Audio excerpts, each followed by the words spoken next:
Bienvenidos a su canal de la Iglesia Bíblica Bautista Razón para Vivir,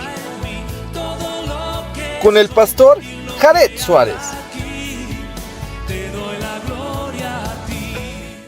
Vamos a orar. Señor y Padre nuestro, gracias porque tenemos tu palabra, la cual nos guía, nos enseña, nos instruye, nos redarguye y nos exhorta a que podamos ser las personas que tú has destinado, personas santas.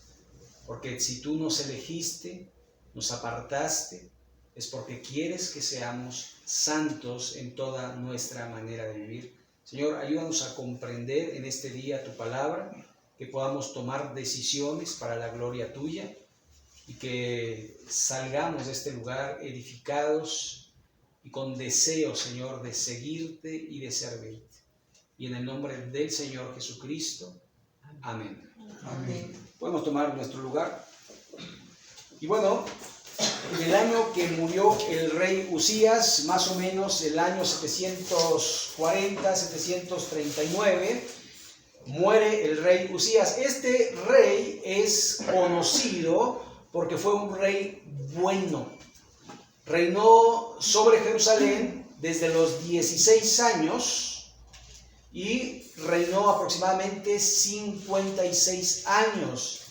Y una de las cosas que se nos dice de este rey es que hizo lo bueno ante los ojos de Jehová. Sin embargo, en su edad adulta, él se ensoberbeció y quiso ofrecer un sacrificio a Dios. Es decir, quiso hacer el oficio de sacerdote cuando no le correspondía. Recuerda que Dios había puesto leyes, y dentro de esas leyes es que los levitas y sus descendientes serían los sacerdotes.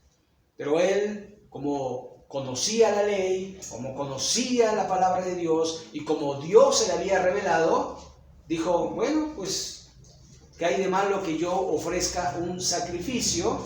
Y al hacerlo, se convirtió en leproso. Y sus últimos años estuvo leproso. Y su hijo era el rey regente. Usías gobernaba, pero su hijo, de alguna manera, era el que le representaba en todo esto, porque recuerde que los leprosos no podían estar con los demás porque es una enfermedad contagiosa.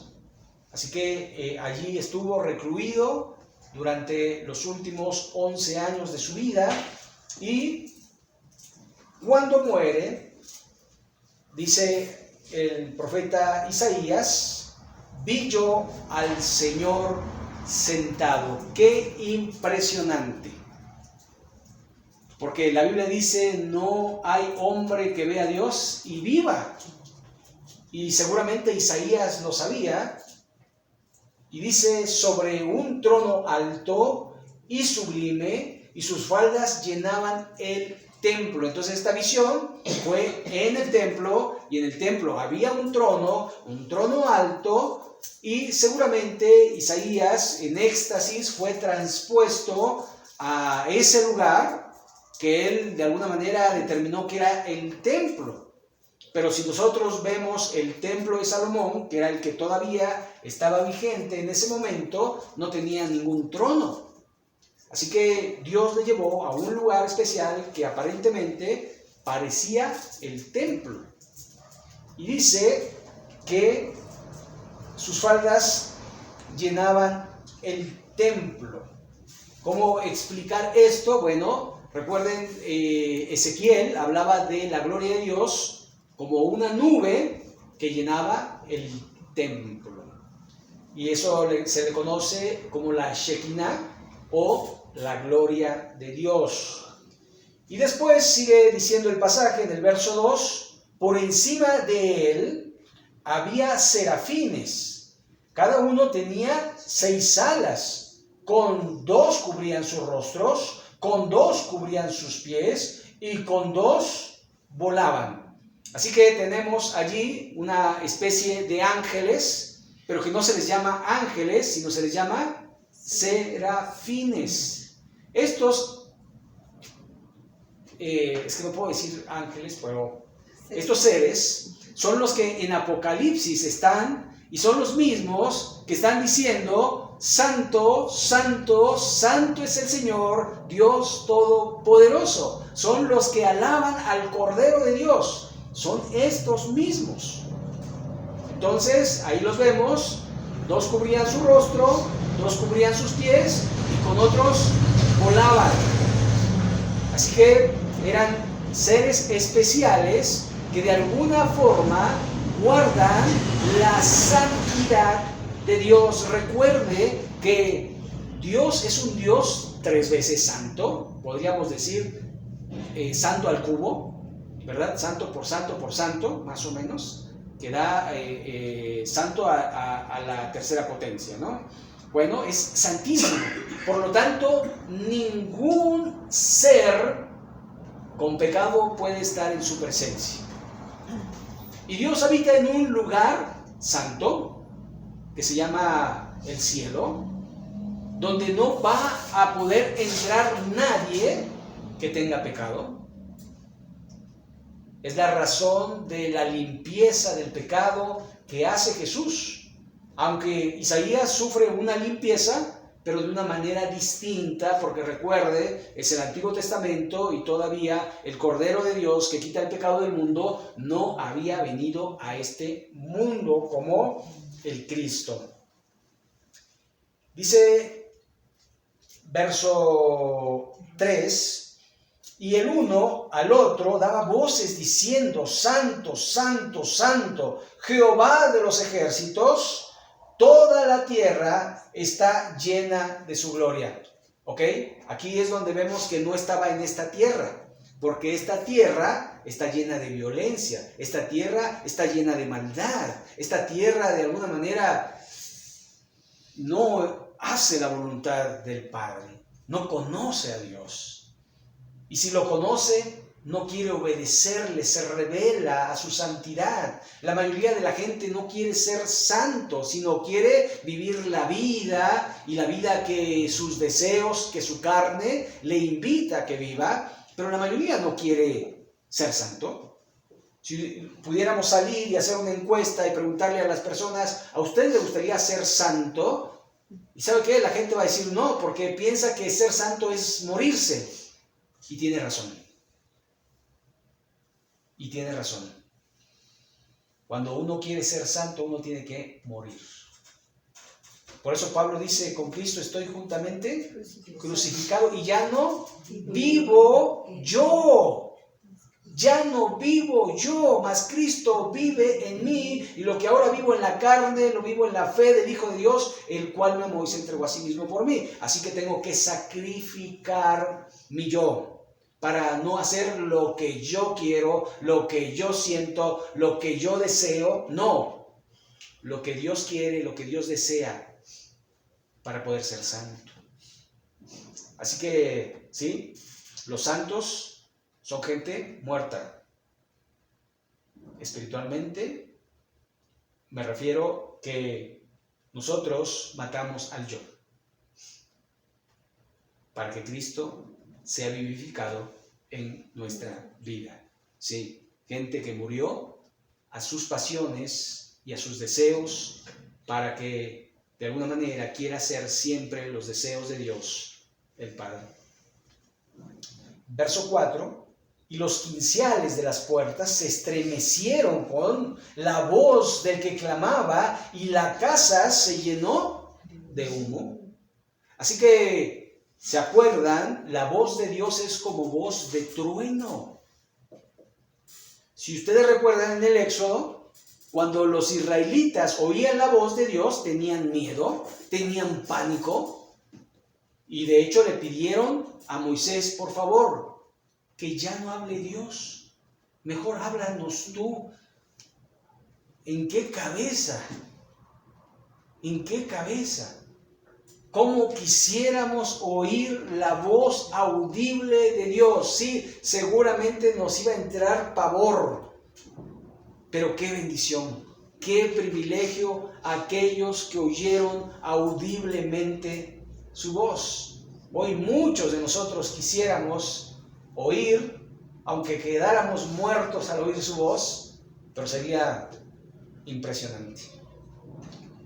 Por esa razón, vea lo que dice Isaías. Entonces dije, ay de mí que yo soy muerto, porque siendo hombre inmundo de labios y habitando en medio de pueblo que tiene labios inmundos, han visto mis ojos al Rey Jehová de los ejércitos.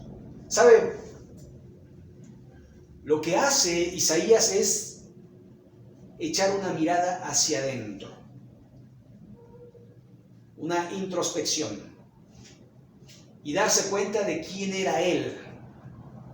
Y dijo, ay de mí, que soy muerto, porque soy un hombre inmundo de labios.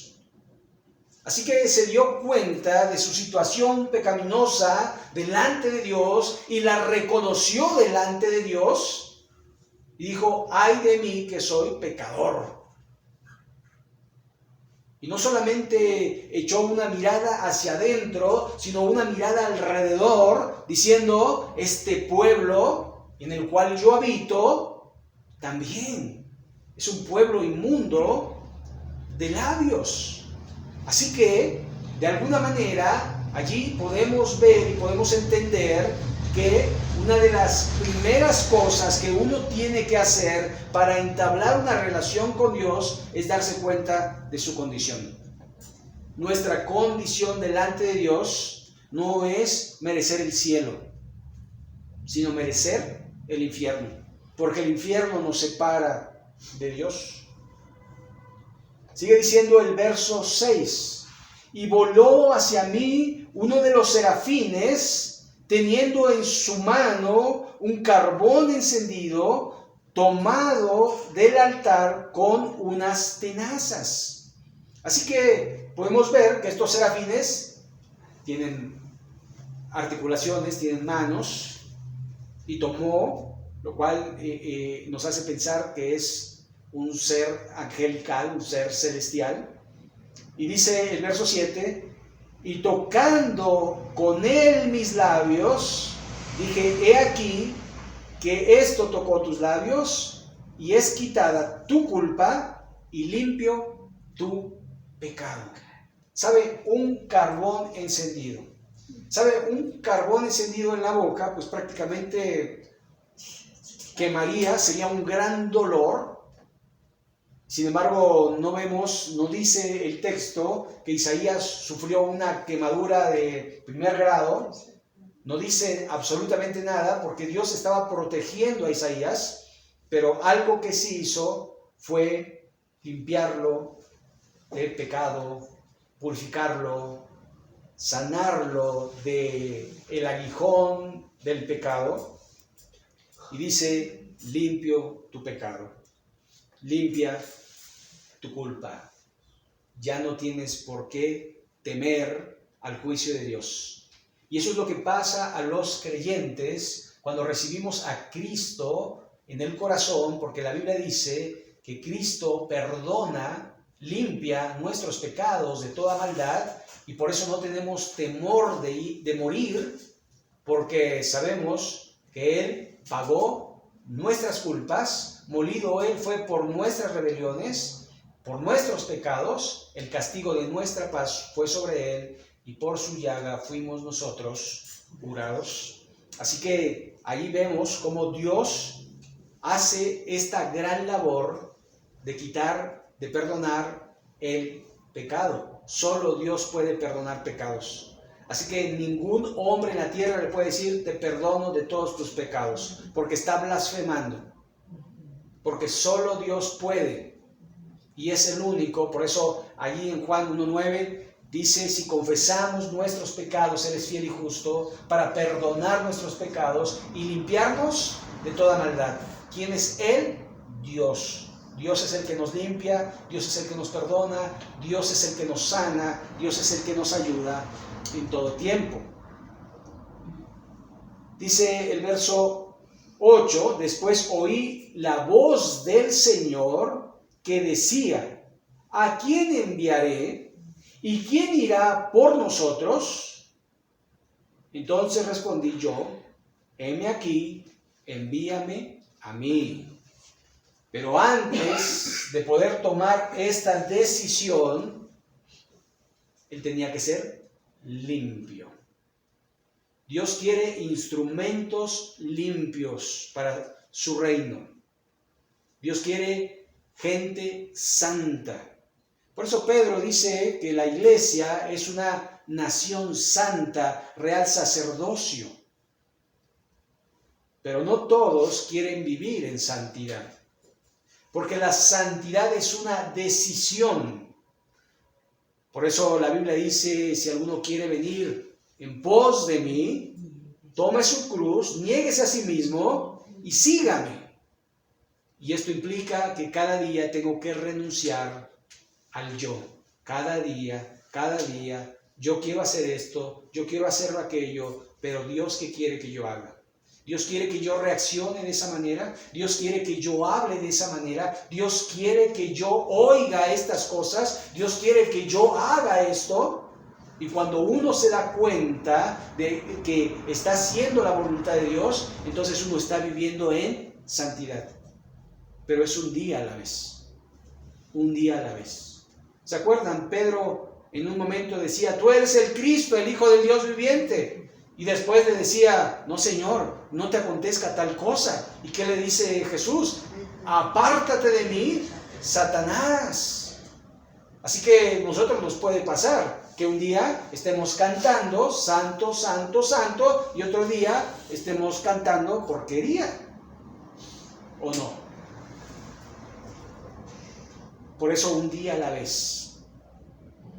Un día a la vez. Hoy. No mañana, hoy.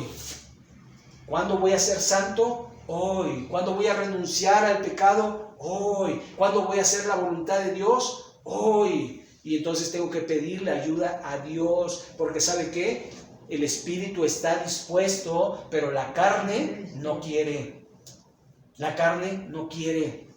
Porque la carne quiere disfrutar la gula, la flojera, las malas palabras, los placeres no permitidos. Eso quiere la carne. Pero Dios quiere que renunciemos a toda impiedad y sigamos con un corazón lleno de fe a nuestro Señor y Salvador Jesucristo hoy. Hoy es el día que ha hecho Jehová. Nos gozaremos y nos alegraremos en Él. Así que necesitamos hoy decidir, servir y seguir a Cristo. Por eso la decisión de Isaías cuando se le pregunta ¿a quién enviaré y quién irá por nosotros? Es curioso, ¿verdad? Porque habla en plural. Habla en plural el Señor. Habla por nosotros. ¿Por qué no dijo por mí? Porque aunque la Trinidad, la palabra no exista en la Biblia, la Trinidad está implícita.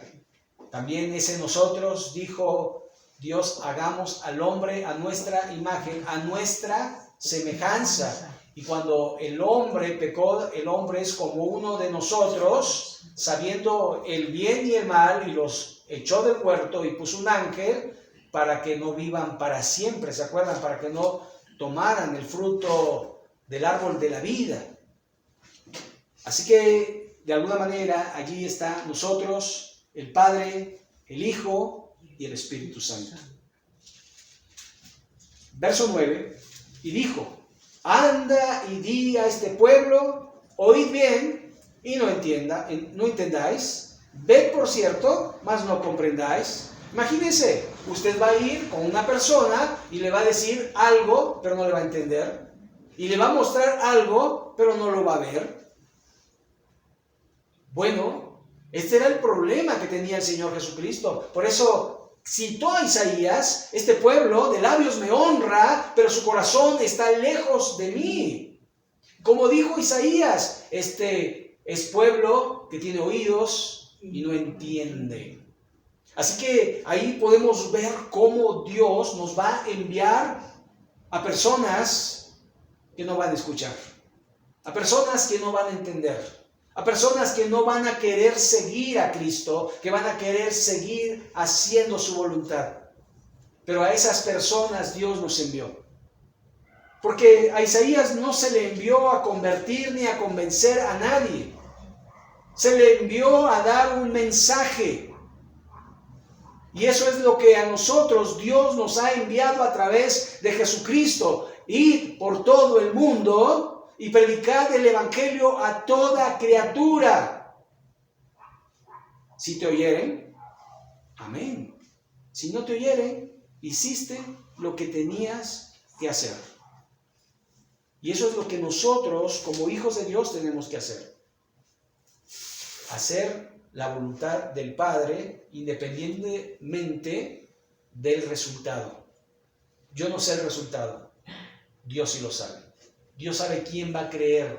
Dios sabe quién va a seguir. Dios sabe quién. Yo no. Por tanto, y a toda criatura.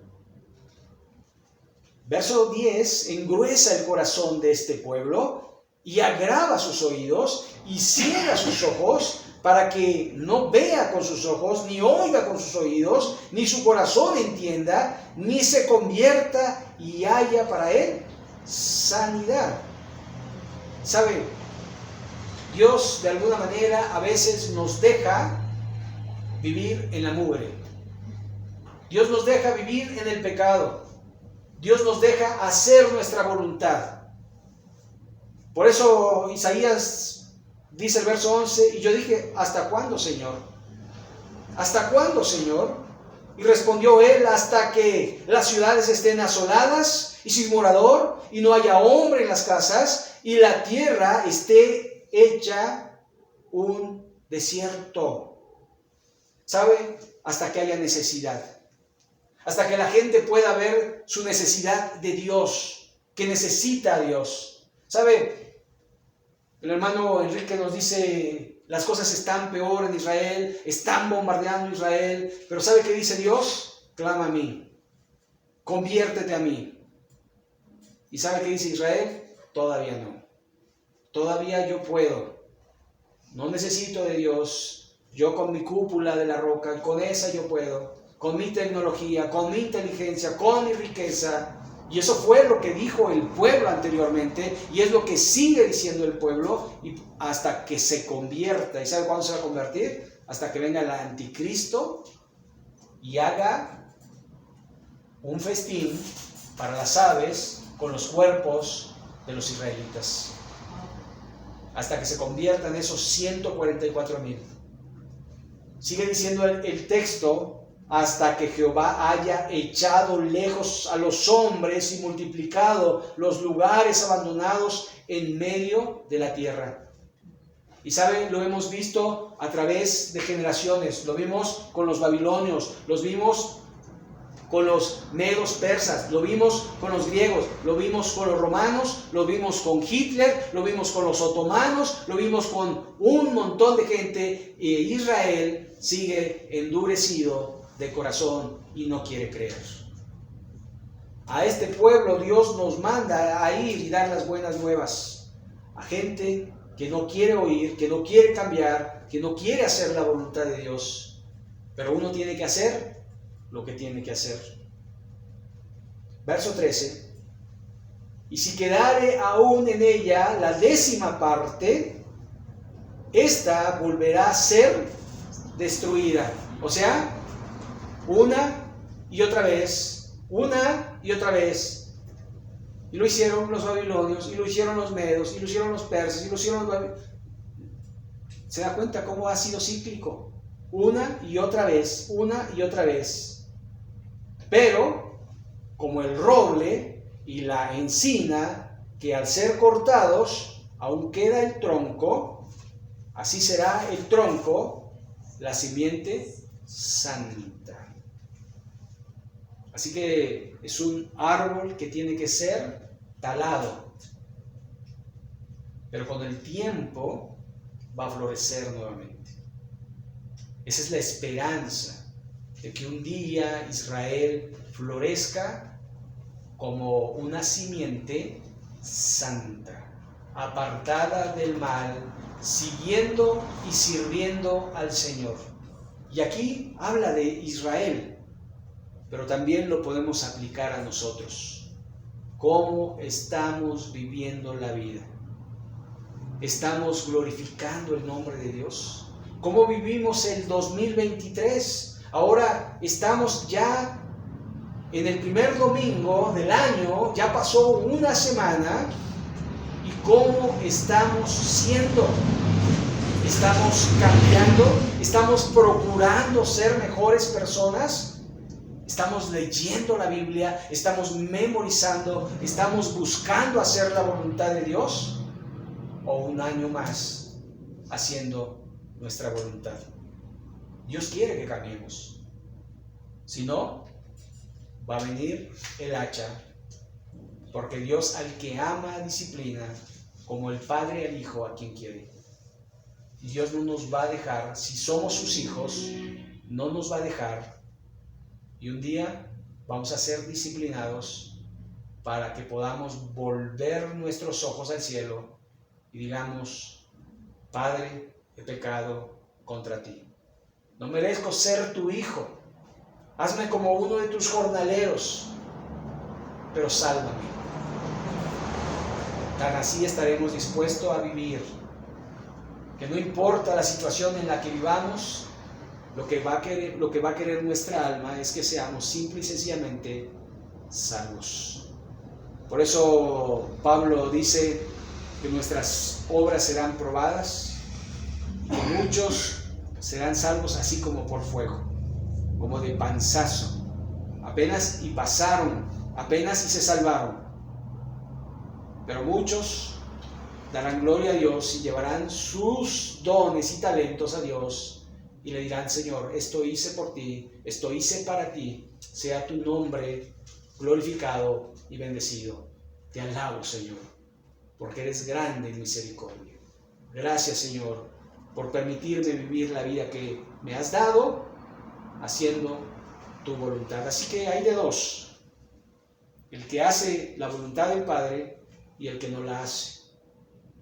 Pero recuerde que la Biblia dice: no todo el que me dice Señor, Señor, entrará en el reino de los cielos, sino el que hace la voluntad del que me envió.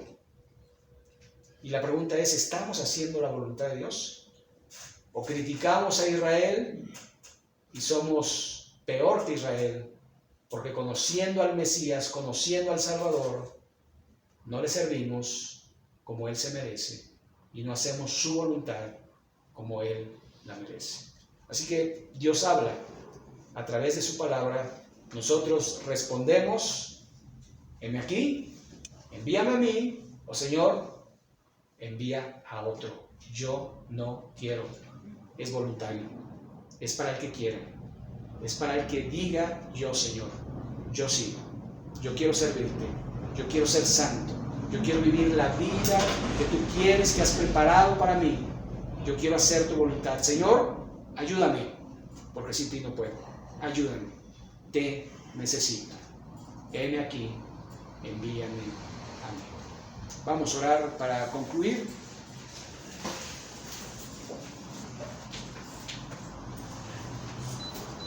Bendito Padre Celestial, gracias por este capítulo, porque también podemos ver hacia adentro nuestro. Examíname, oh Dios, y conoce mi corazón, y ve si en mí hay camino de perversidad, y guíame por el camino eterno. Señor, ayúdame a entender mis propios errores. Muéstrame, Señor, aquello que tengo que cambiar, aquello que tengo que dejar. Ayúdame a ser un instrumento de justicia en tus manos. Limpia mi corazón de toda maldad. Ayúdame este año a comprometerme contigo para servirte, para seguirte, para ser fiel a tu palabra, para ser fiel a tu iglesia. Ayúdame, Señor, sin ti no puedo. Fortalece mi vida, limpia mi corazón y ayúdame a ser la persona que quieres que yo sea. Te lo ruego, Padre, en el nombre de Cristo, nuestro Señor y Salvador. Amén.